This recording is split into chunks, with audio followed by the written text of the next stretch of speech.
Admiral Frank Carter stood at the viewport of Earth Command Station, his weathered face reflecting in the reinforced glass as he stared out at the stars.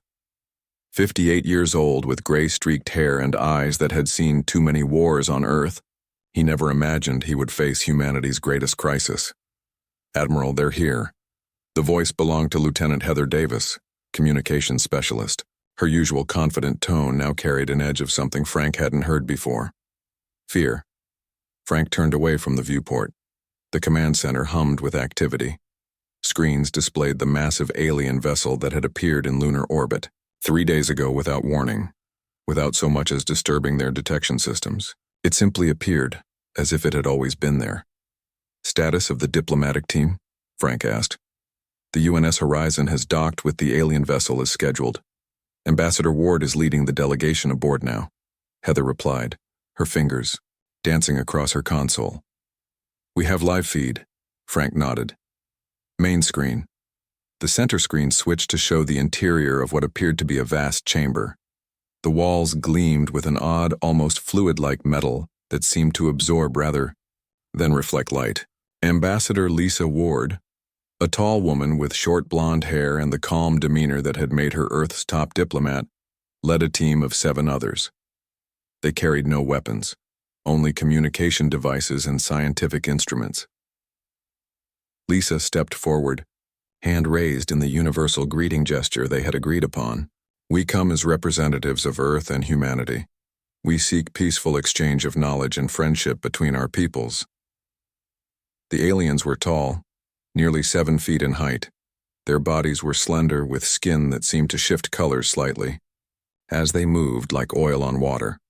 They had 4 arms and elongated faces with large pupil-less eyes. 5 aliens stood in formation. For a moment, silence filled the chamber. Then, without warning or any visible signal, all 5 aliens moved in perfect unison. Each produced an object from folds in their clothing.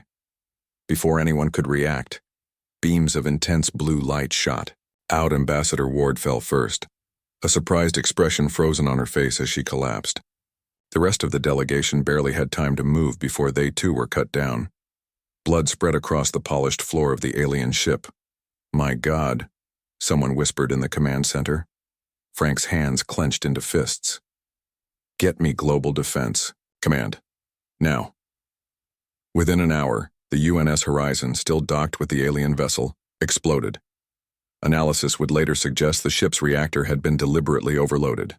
The alien vessel appeared undamaged. 12 hours later, as military forces worldwide went to highest alert, 3 more alien ships appeared in system. Frank hadn't left the command center. He accepted a cup of coffee from Commander Kate Morris, his second in command. Kate was younger than Frank by 20 years, with dark hair pulled back in a tight bun and eyes that missed nothing. "They're positioning for an assault on our orbital defenses," Kate said, showing him the tactical display. "The pattern is unmistakable." "Have they made any attempt to communicate?" Frank asked. "None. We've broadcast on all frequencies, using every format our linguists could devise. They're ignoring us." Frank nodded slowly. "Then we have our answer. This isn't first contact gone wrong. This is an invasion." He opened a secure channel to the United Nations Security Council, which had been in emergency session since the first attack. Faces of world leaders filled a split screen, all showing the same grim determination. "Admiral Carter," the Secretary General acknowledged. "Your assessment?" "Madam Secretary, these are not peaceful visitors. They executed our diplomatic team without provocation and are now positioning for a military strike. I recommend immediate authorization of the Orbital Defense Network." There was a moment of silence. The Orbital Defense Network, or ODN, had been controversial when built. A series of weapons platforms disguised as communication satellites and research stations. Many had called it paranoid, a waste of resources. Now it might be all that stood between Earth and annihilation. "You have authorization, Admiral," the Secretary General said finally. "May God help us all." As Frank issued the activation codes, alarms blared throughout the station. "Multiple energy signatures detected," called Out the sensor officer, Paul Green. "They're powering weapons." "ODN status?" Frank demanded. "Coming online, sir. 30 seconds to full power." Kate Morris stared at the tactical display. They knew. They waited until we would be vulnerable during the power-up sequence. The first alien shots hit Earth's defensive satellites before they could fully activate. Brilliant flashes of light marked their destruction. The alien weapons, energy-based and terrifyingly efficient, cut through Earth's first line of defense like they were made of paper. "Space stations Artemis and Apollo are under direct attack," Paul reported, his voice cracking. On the main screen, they watched in horror as the pride of Earth's orbital presence, two massive space stations housing over 3,000 civilians and military personnel, were systematically targeted. Escape pods launched desperately from both stations, tiny specks against the darkness. Then Artemis exploded, the force of it temporarily overwhelming the visual sensors. When the screen cleared, nothing remained but expanding debris. Apollo followed moments later, 6,000 lives, gone in minutes, in "Launch all available fleet assets," Frank ordered, his voice steady despite the chaos. "Priority is defense of Earth and evacuation corridors." As orders went out, Frank stepped back to the viewport. Below, Earth still shone blue and beautiful, unaware of the destruction happening above. Soon that would change. "Admiral," Kate said quietly, joining him at the window, "the President wants to address the planet. They're preparing for mass evacuations to the underground shelters." Frank nodded. "How many ships do we have that can fight?" 73 combat-capable vessels within response range. Against their technology. She didn't finish the sentence. She didn't have to. "We need time," Frank said. "Time for the scientists. Time for evacuations." He turned to face the command center. "Prepare the UNS Defender, Valiant, and Intrepid for immediate deployment. We'll lead the counterattack personally." Kate's eyes widened slightly. "Sir, command station would be—" "The station is already a target, Commander." Frank's voice was firm. "And I won't ask anyone to lead a charge I wouldn't make myself." As preparations began for humanity's first space battle against an alien aggressor, Dr. Alan Wright received an urgent summons to the Pentagon. His theoretical weapons research, long considered too extreme and dangerous, was now Earth's best hope. In orbit, the first wave of Earth's defense fleet moved into position, obscenely outmatched but buying time with their lives. And on millions of screens across the planet, emergency broadcasts began. Humanity's fight for survival had begun. The alien energy weapons lit up the darkness of space. Earth's defensive satellites exploded one after another, like fireworks against the black canvas of the void. Captain Diane Ross watched from the bridge of the UNS Defiant as humanity's first line of defense crumbled. "Status report," she demanded, her voice steady despite the chaos unfolding on the main view screen. Jack Peterson, her tactical officer, looked up from his console. His young face was pale but determined. "Artemis and Apollo stations are gone. The alien vessels are moving into lower orbit. They'll be in position to target major cities within 30 minutes. Diane nodded grimly. At 42, she had served in Earth Space Forces for nearly 2 decades. She had seen combat during the Mars Colony Rebellion 7 years ago. Nothing had prepared her for this. "All hands to battle stations," she ordered. "Prepare to engage the lead vessel." The Defiant was joined by 6 other ships, the remnants of Earth's orbital defense fleet. They formed a desperate last line between the alien attackers and the blue planet below. "We're receiving a transmission from Admiral Carter," announced Communications Officer Ben Harris. "He's leading reinforcements from command station." "Put him through," Diane said. Admiral Frank Carter's face appeared on the screen. His expression was grim but determined. "Captain Ross, we're moving to support your position. Your mission is to focus on the lead vessel. Our analysis suggests it's their command ship." "Understood, Admiral. But their weapons outmatch ours by a significant margin." "We don't need to win, Captain, we just need to buy time." The transmission ended, leaving Diane with the weight of those words. Buy time. For evacuations. For a miracle. for whatever Dr. Alan Wright was working on in his underground laboratory. Deep beneath the Rocky Mountains in a facility that officially didn't exist, Dr. Alan Wright hadn't slept in 36 hours. His laboratory was a mess of equipment, holographic displays, and empty coffee cups. 36 scientists worked frantically around him, each focused on a different aspect of the project. General Susan Miller entered the lab, her uniform pristine despite the circumstances. At 55, she had spent her career preparing for wars that never came. Until now. "How soon, Doctor?" she asked, without preamble.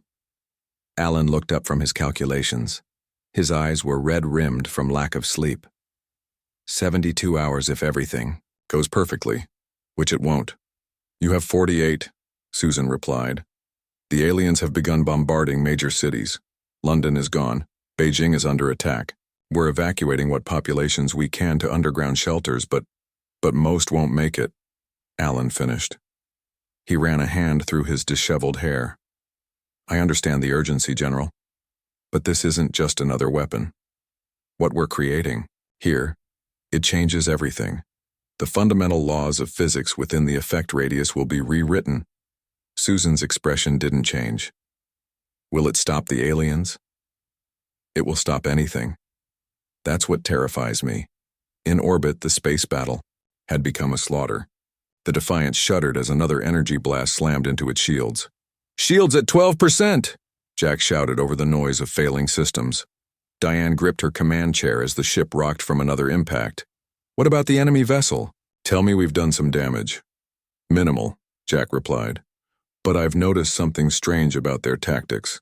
They don't make evasive maneuvers. It's like they don't care about taking damage." Diane studied the alien ship on the view screen. It was massive, at least 4 times the size of the Defiant, with a strange hull that seemed to absorb light rather than reflect it. Despite concentrated fire from 3 Earth vessels, it continued its advance without attempting to dodge or shield itself. "They fight like they're immortal," Diane observed. "Like death is unthinkable. Maybe for them it is," Jack replied, his eyes fixed on the approaching alien formation. A plan formed in Diane's mind, a desperate one. "All power to forward shields and engines," she ordered. "Plot an intercept course with the alien command ship." Her bridge crew exchanged glances. "Captain," Jack said carefully, "at that velocity our shields won't protect us from collision. I'm counting on that. Send a message to Admiral Carter. Tell him what we're doing." As the Defiant changed course, preparing for what would essentially be a suicide run, Admiral Carter watched from the UNS horizon. His tactical officer explained Diane's plan. "She's going to ram them," Kate Morris said quietly. Frank nodded. "Prepare to concentrate all fire on the alien vessel's propulsion systems when the Defiant makes contact. Let's make sure Captain Ross's sacrifice counts." The Defiant accelerated toward the alien command ship, all power diverted to engines and forward shields. Diane Ross stood from her command chair. "It has been an honor serving with all of you," she said simply. "For Earth." "For Earth," her crew echoed. The distance closed rapidly. The alien vessel, perhaps finally recognizing the threat, attempted to move aside, but it was too late. The Defiant, traveling at nearly maximum velocity, slammed into the larger ship's midsection. The explosion was visible from Earth's surface, a ray, new brief star flaring in the daytime sky. When the sensors cleared, Admiral Carter saw that the alien command ship was severely damaged but not destroyed. However, its formation was broken. Its attack on Earth temporarily halted. "The Defiant's sacrifice bought us precious time," Frank told his crew. "Make it count." On Earth, in cities across the globe, people huddled in basements and shelters as alien energy weapons struck from orbit. The attack seemed random, without pattern or purpose beyond destruction. In Washington, D.C., the remaining members of the United Nations Security Council met in an underground bunker. Reports flowed in from around the world. Major cities in ruins, millions dead. Earth's space defenses nearly destroyed. "We need options," the Secretary General said, her voice hoarse from hours of emergency sessions. "Dr. Wright's project is our best hope," General Miller replied via secure video link. But he needs more time. Time is the one thing we don't have, said another counselor. As they debated, a military aide entered and handed a note to the Secretary General. She read it, her expression changing. "We may have one advantage," she announced. "Analysis of debris from the damaged alien vessel suggests these aren't biological entities we're fighting. They appear to be biomechanical constructs. Artificial life forms." This revelation spread quickly through Earth's remaining command structure. In his laboratory, Dr. Alan Wright received the information with growing interest. Artificial life forms would have different vulnerabilities, he told his team. Different fears. He turned to a secure terminal and began typing rapidly. A new set of calculations appeared on the main screen. If they're mechanical or biomechanical in nature, then the effect radius of our device would need to be adjusted, he explained to General Miller when she visited his lab later that day. But it also means we might have a chance to communicate with them, to understand why they're attacking us. Understanding can wait, Susan replied firmly. Survival comes first. As Alan returned to his work with renewed vigor, in orbit, the remnants of Earth's fleet regrouped under Admiral Carter's command. The aliens had withdrawn to higher orbit, perhaps to repair their damaged command ship. It was a brief respite in a war humanity was losing.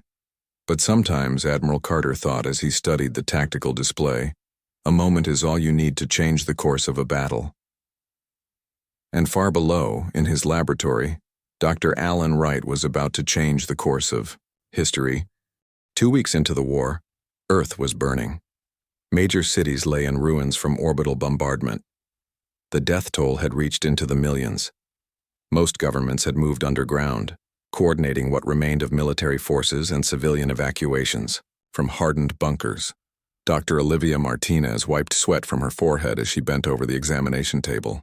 The laboratory, buried deep beneath what was once the University of Chicago, hummed with emergency power. On the table lay the remains of an alien. It had taken days of fighting and many human lives to recover even this partial specimen. The alien body had been recovered from a scout ship shot down over the Nevada desert. Now it might provide the answers humanity desperately needed. "What have you found?" asked Colonel John Harris, who stood nearby with 2 armed guards. His uniform was dusty and torn at one sleeve. He hadn't slept in 3 days. Olivia looked up from her work. At 36, she was the foremost xenobiologist on the planet, though until 2 weeks ago, her field had been largely theoretical. "It's not what we thought," she said quietly. "This isn't a biological entity, at least not primarily. Look here." She pointed to an exposed section of the alien's chest cavity. Instead of organs, there was an intricate network of metallic structures and glowing filaments. They're artificial, biomechanical constructs, advanced beyond anything we've ever created, but not natural life forms. John leaned closer. "You mean they're robots?" "Not exactly. There are organic components integrated with the mechanical systems. It's more like they were built rather than born, designed for a purpose." "Does this help us fight them?" Olivia hesitated. "Maybe. Their systems appear to have some vulnerabilities we might exploit. But more importantly, this might tell us why they're attacking." She pointed to a symbol etched into one of the metallic components. "This marking appears throughout their systems. It could be a manufacturer's mark, or perhaps a designation of function." In another underground facility, Professor Eric Barnes had finally made a breakthrough. For 2 weeks, he and his team of linguists had been analyzing alien communications intercepted by Earth's remaining satellites. The patterns had been elusive, unlike any human language. Until now. "Play it again," he told his assistant, Ryan Cole. The audio filled the small room. It wasn't speech as humans would recognize it. The sounds were more like musical tones combined with static and clicks. Eric's fingers flew over his keyboard, inputting the new parameters they had discovered.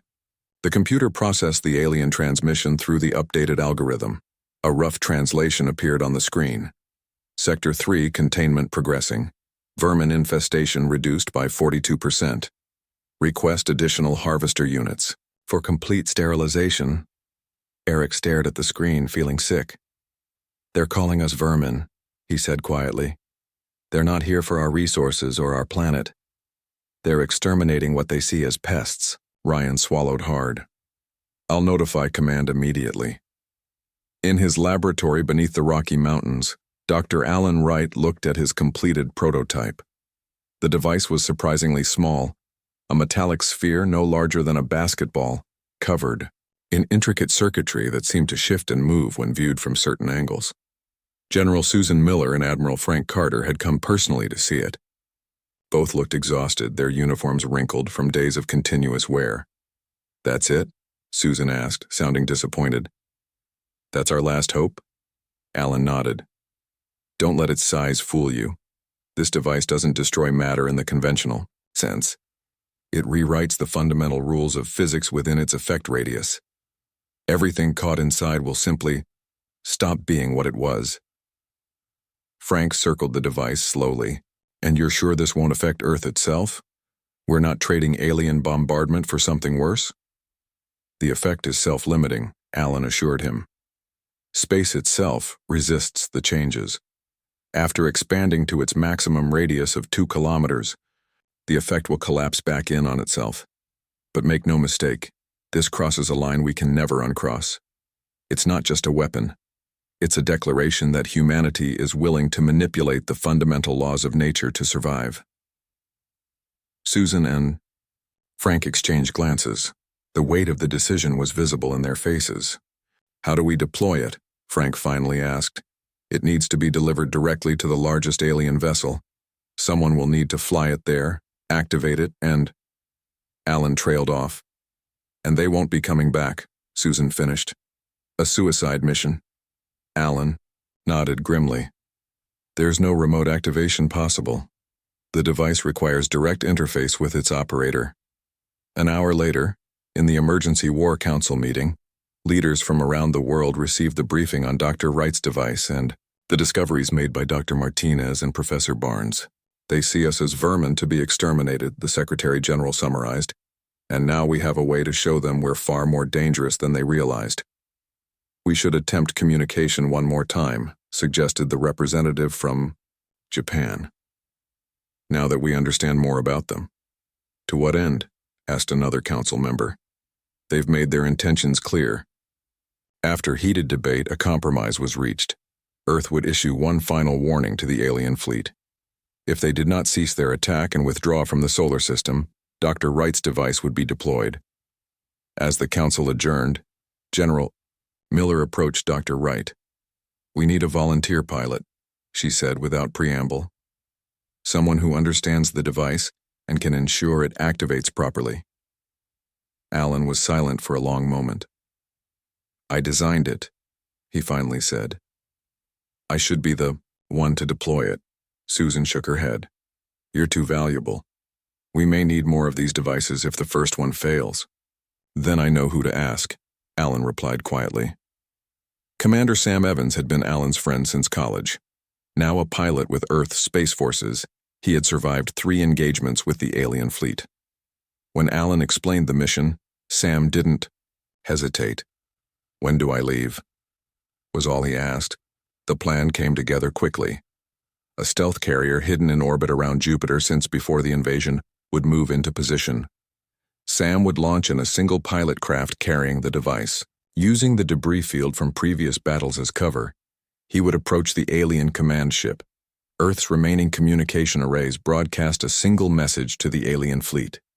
The transmission was simple, rendered in mathematical sequences that would be universally understandable. Attention invading forces. Cease all hostile actions immediately.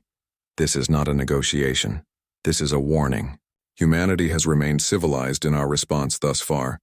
This restraint ends now. You have 1 Earth rotation to withdraw from our system. In the war room beneath the Pentagon, military leaders and scientists watched the main screen anxiously, waiting for any response from the alien fleet. It came quickly, not as a transmission but as action. The bombardment of Earth's surface intensified. Cities that had been spared were now targeted. It was as if the aliens were intent on demonstrating their dismissal of humanity's warning. Admiral Carter looked at General Miller. No words were needed. She nodded once and opened a secure channel to the stealth carrier near Jupiter. "Operation Final Warning is authorized," she said simply. "May God forgive us for what we're about to do." As Sam Evans prepared for his one-way mission, Dr. Alan Wright made one final adjustment to the device. A small addition, unmentioned in his official reports. A recording. A message to whatever might come after. An explanation. A warning. A hope that someone would understand why humanity had been forced to reveal what it was truly capable of. And as the stealth craft launched toward its destiny, humanity held its collective breath, waiting to see if civilization would survive its final warning. Commander Sam Evans guided his small craft through the debris field that once consisted of Earth's orbital defenses. At 34, Sam had never imagined his final mission would be like this. He had always thought he might die in space, most. Pilots accepted that possibility, but not as Earth's last hope. The stealth ship was barely larger than an old fighter jet. It had been designed for reconnaissance, not combat. Its only cargo now was Dr. Wright's device secured in the compartment behind his seat, and Sam himself. "Jupiter Station, this is final warning. I'm approaching the outer marker," Sam said into his comm. "Copy that, final warning," came the reply from the hidden station orbiting Jupiter. "Alien fleet still in position. No changes to their pattern. You are cleared to proceed." Sam checked his instruments. The alien ships hung in Earth orbit like predators circling wounded prey. Their weapons continued to fire on the planet below. Millions had already died. Billions more would follow if he failed. He thought of his last conversation with Alan Wright. "The device is set," Alan had told him, his eyes heavy with the weight of what they were about to do. "Once you're in position, you just need to remove this safety and press the activation sequence." "How long do I have after activation?" Sam had asked. Alan's silence had been answer enough. Now, as Sam navigated through fields of twisted metal and frozen bodies, the remains of battles fought and lost, he kept his eyes fixed on the target. The alien command ship was massive, easily 15 times the size of his small craft. Its strange hull seemed to bend light around it. "Remember what we agreed," Sam said over the secure channel to Mission Control. "If this works, use it only as a last resort. Some weapons should remain theoretical." General Susan Miller's voice came through, clear despite the distance. "Just get it done, Commander. We're counting on you." Sam switched off the main comm system. From here on, he would maintain radio silence. The stealth systems on his ship were good, but not perfect. Any transmission might give him away. As he approached the alien fleet, Sam activated the ship's optical camouflage. The technology was experimental, bending light around the hull to make the small craft nearly invisible to visual detection. Combined with radar-absorbing materials and heat-masking systems, it gave him a chance, slim though it was, to reach his target undetected. Sam guided his ship through the gaps between alien vessels. Up close, they were even more alien than they appeared. On screens, their surfaces shifted and moved almost like living skin rather than metal. Patterns of light pulsed across their hulls in rhythmic sequences. Something about those patterns tugged at Sam's memory. They reminded him of neural networks, of brain activity, as if the ships themselves were thinking. The command ship loomed, ahead. Sam matched his velocity to the massive vessel, positioning himself near what analysts believed was a crucial junction, where the weapon systems connected to the main power core. His hands moved across the controls, activating the magnetic clamps that would attach his ship to the alien vessel. There was a dull thud as the connection was made. Warning lights flashed on his console. The alien hull material was reacting to the contact, shifting to examine the intrusion. Sam had minutes, perhaps seconds, before the aliens detected him. He unstrapped from his seat and moved to the cargo compartment. Dr. Wright's device sat secured in its protective casing. It looked deceptively simple, a metallic sphere covered in intricate shifting circuitry. Sam removed the safety mechanism as Alan had shown him. The sphere began to hum softly, vibrations running through his gloved hands. A violent shudder ran through his ship. Alarms blared. The aliens had detected him. Sam's fingers danced across the activation sequence. The sphere's hum deepened, patterns of light racing across its surface. "Final warning to Earth Command," Sam broadcast, no longer concerned about detection. "Device is active. Tell Alan. Tell him it was worth it." As his ship's hull began to breach under the alien attack, Sam looked at the small screen on his wrist. It showed Earth, beautiful and blue. Home. "You should have listened," he said, though there was no one to hear him.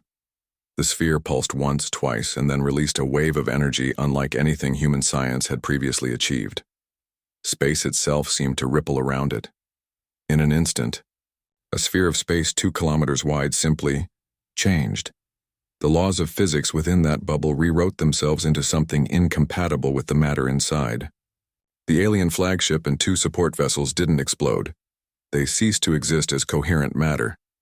Where mighty ships had been, there was now only a perfect sphere of swirling, formless particles, neither solid nor gas nor plasma, but something else entirely, something that couldn't exist under normal physical laws. The effect lasted for precisely 93 seconds before collapsing in on itself, leaving behind nothing but empty space where 3 alien ships had been. In command centers, around Earth, in bunkers and shelters and hidden bases, screens showed the impossible event. Silence fell as military leaders, scientists, and politicians tried to comprehend what they had just witnessed. It worked. Alan Wright whispered in his laboratory, watching the sensor feeds. Something between awe and horror filled his voice. God help us, it worked. The remaining alien ships immediately ceased their bombardment of Earth. For several minutes they remained motionless in orbit. Then, as one, they began to withdraw to higher orbits, putting distance between themselves and the planet that had just demonstrated the ability to rewrite reality itself. In the Emergency War Council chamber, the Secretary General broke the silence. "Send the translation of our message to them again. Make sure they understand." Earth's communication arrays broadcast once more. This demonstration was limited by choice. We possess more such devices. Withdraw from our system immediately or face complete dissolution. For the first time since the invasion began, the aliens responded with a transmission of their own. The message, when translated by Professor Barnes's team, was brief. Unknown capability detected. Harvesting protocol. Suspended pending reassessment. Maintain position. "They're afraid," General Miller said, studying the tactical display that showed the alien fleet retreating to the edge of the solar system. "They don't understand what we did, and it frightens them." Admiral Carter nodded slowly. "Fear is useful, but don't mistake a tactical retreat for surrender. They're regrouping, reassessing. This isn't over." In his laboratory, Dr. Wright stared at the empty sphere where his device and 3 alien ships had been. He had created something that violated the most fundamental laws of nature, a weapon that didn't destroy matter but rewrote the rules that governed its existence. "What have we done?" he asked the empty room. The answer came 3 days later, when the aliens transmitted again. This time the message was different. No longer commands or reports. It was a question. "What are you?" The United Nations Security Council debated for hours how to respond. Some argued for threats, others for diplomacy. In the end, they settled on the truth, Earth's response, drafted by what remained of the United Nations and approved by every surviving government, was broadcast on all frequencies. "We are what you made us. We were explorers and diplomats. We reached out in peace. You responded with extermination. You forced us to remember what our history has taught us.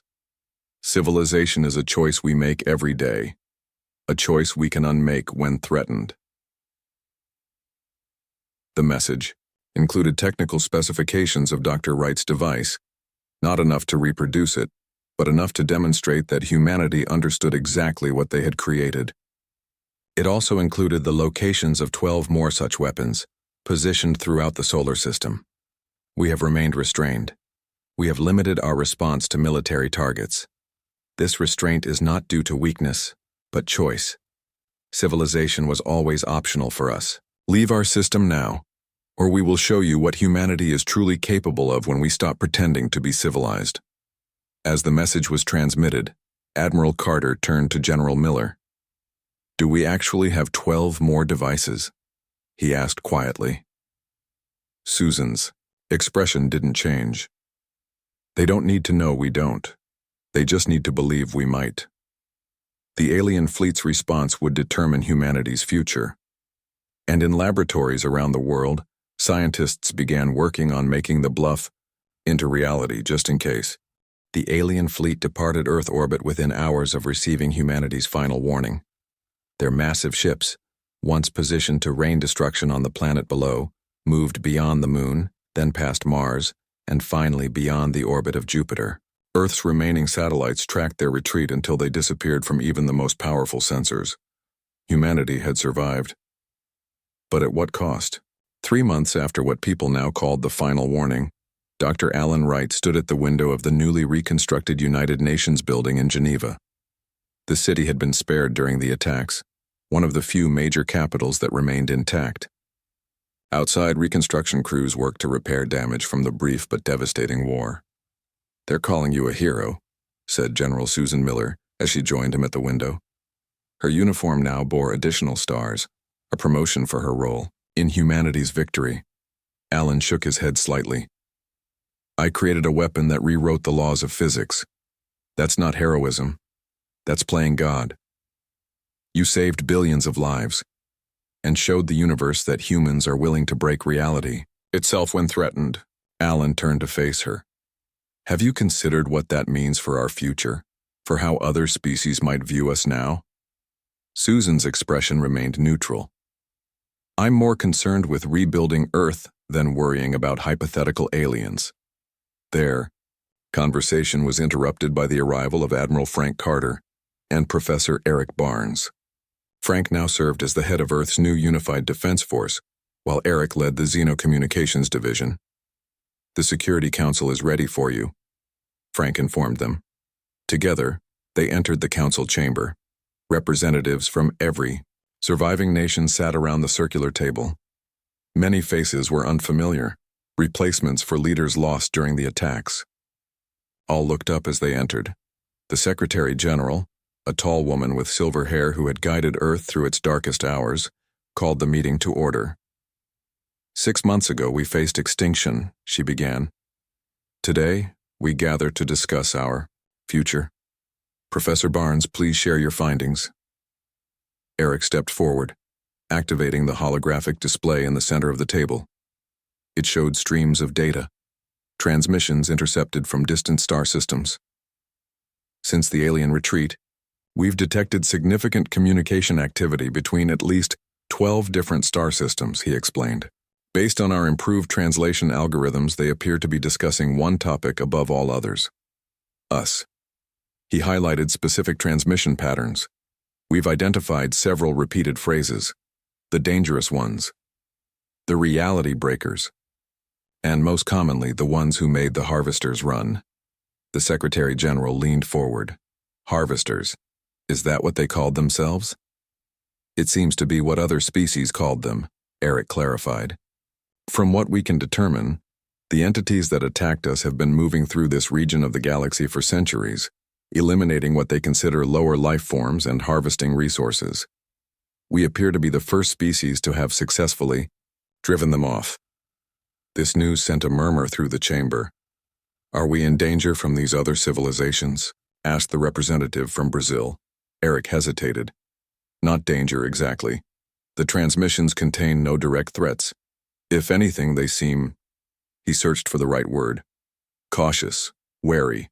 There's a pattern that translates roughly as approach, with extreme diplomatic care. They're afraid of us, Frank stated plainly. With good reason, Alan added quietly.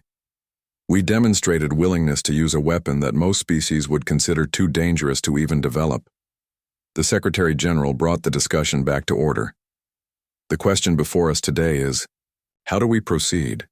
Do we continue developing these weapons? Do we reach out to these other civilizations? What kind of species do we want to be in the galaxy we now know exists? The debate lasted hours. Some nations argued for aggressive military development, building more of Wright's devices, creating a defense system that would make Earth untouchable. Others advocated for a return to diplomatic outreach, arguing that humanity's first mistake was sending an unarmed delegation to the harvesters.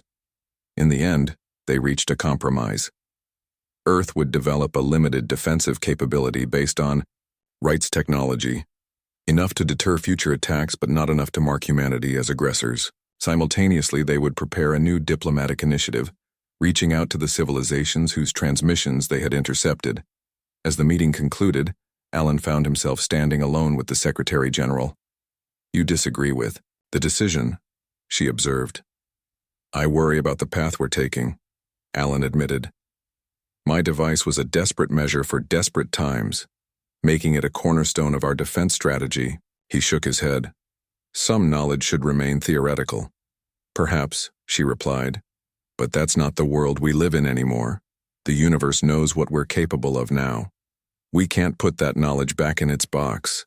1 year after the invasion, humanity launched its first ambassadorial mission to a nearby star system that had been identified as a hub for interstellar communication. The ship, named Unity, carried representatives from every Earth nation along with scientists, linguists, and a small military escort. Dr. Alan Wright watched the launch from the observation deck of the new Earth Space Center. Dr. Olivia Martinez stood beside him. She would be joining the mission as head of the xenobiology team. "Afraid?" Alan asked her. Olivia smiled slightly. "Terrified, but excited too. We're going to meet aliens who haven't tried to kill us yet. That's progress. Just be careful what you tell them about us," Alan said. "About me. You're worried about your legacy." Alan looked out at the stars. "I'm worried about humanity's legacy. Will we be known as the species that reached for the stars in peace, or the ones who threatened to break reality if threatened?" "That's still being written," Olivia replied. "By all of us." As Unity accelerated toward its rendezvous with the unknown, transmissions continued to spread between distant star systems. The message was always the same: approach the humans with caution. They appear peaceful, but they possess terrible power. They call themselves civilized, but civilization for them is always optional. In diplomatic gatherings across the galaxy, Earth became known by a simple phrase: the ones who made the harvesters run. It wasn't quite respect that other species showed humans. It was something closer to wary acknowledgement of a fundamental truth. Some species conquered because they could. Others, like humans, remained peaceful because they chose to. And the universe learned to be very careful about taking that choice away from them. In his laboratory beneath the Rocky Mountains, now converted to a research facility rather than a weapons development site, Alan Wright continued his work. But he had made one change. Above his desk hung a simple sign, a reminder of the fragile balance humanity now walked in the wider galaxy. Civilization is a choice we make every day. And in the vast depths of space, the battered remnants of the harvester fleet regrouped, reconsidered, and remembered the species that had, for the first time in their long history of conquest, forced them to retreat. They would not forget Earth. And Earth, watching the stars with new eyes and new purpose, would never again be caught unprepared. The end.